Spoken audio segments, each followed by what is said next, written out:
कहा जाता है कि द्वापर युग के बाद भगवान कृष्ण पुरी में निवास करने लगे और बन गए जग के नाथ यानी जगन्नाथ। पुरी का जगन्नाथ धाम 4 धामों में से एक है। यहाँ भगवान जगन्नाथ बड़े भाई बलभद्र और बहन सुभद्रा के साथ विराजमान हैं। पुरी हिंदुओं की प्राचीन और पवित्र 7 नगरों में से एक है। पुरी उड़ीसा राज्य में समुद्र तट पर बसी है। पुराणों में पुरी को पृथ्वी का बैकुंठ कहा गया है।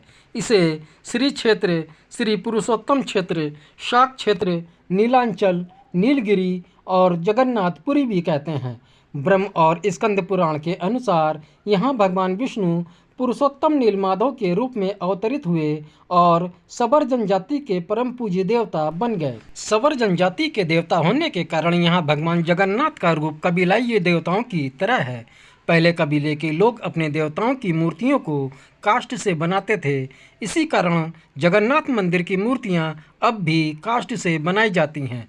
जगन्नाथ मंदिर में सबर जनजाति के पुजारियों के अलावा ब्राह्मण पुजारी भी हैं। ज्येष्ठ पूर्णिमा से आषाढ़ पूर्णिमा तक सबर जनजाति के दैतापति भगवान जगन्नाथ की सारी रीतियां करते हैं। स्कंद पुराण के अनुसार पुरी एक दक्षिणवर्ती शंख की तरह है और यह 5 कोस यानी 16 किलोमीटर के क्षेत्र में फैली है।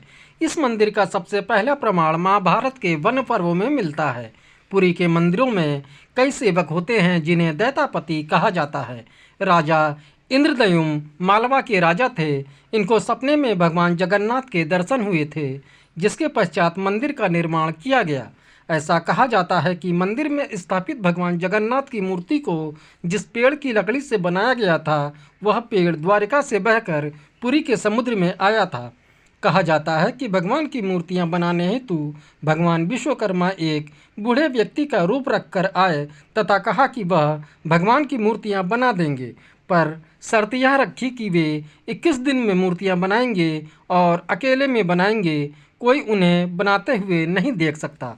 राजा ने शर्त मान ली, पर राजा ने एक दिन शर्त को भूलकर कमरे का दरवाज़ा खोल दिया तो बूढ़ा व्यक्ति गायब मिला और कमरे में 3 अधूरी मूर्तियां मिली। भगवान और उनके भाई के छोटे छोटे हाथ बने थे, पर उनकी टांगें नहीं थीं और बहन सुभद्रा के हाथ पांव बने ही नहीं थे। राजा ने इसे भगवान की इच्छा मानकर अधूरी मूर्तियों को ही स्थापित कर दिया। तब से अब तक तीनों भाई बहन इसी रूप में विराजमान हैं। वर्तमान में जो मंदिर है वह 7वीं सदी में बनाया गया था। यह मंदिर 3 बार टूट चुका है। 1174 में ओडिशा शासक अनंग भीमदेव ने मंदिर का जीर्णोद्धार करवाया था। श्री जगन्नाथ मंदिर के ऊपर स्थापित ध्वज सदैव हवा के विपरीत दिशा में लहराता है। ऐसा किस कारण होता है यह ज्ञात नहीं हो सका है। प्रतिदिन सायंकाल मंदिर के ऊपर स्थापित ध्वज को मानव द्वारा उल्टा चढ़कर बदला जाता है। मंदिर के मुख्य गुंबद की छाया दिन के किसी भी समय अदृश्य ही रहती है।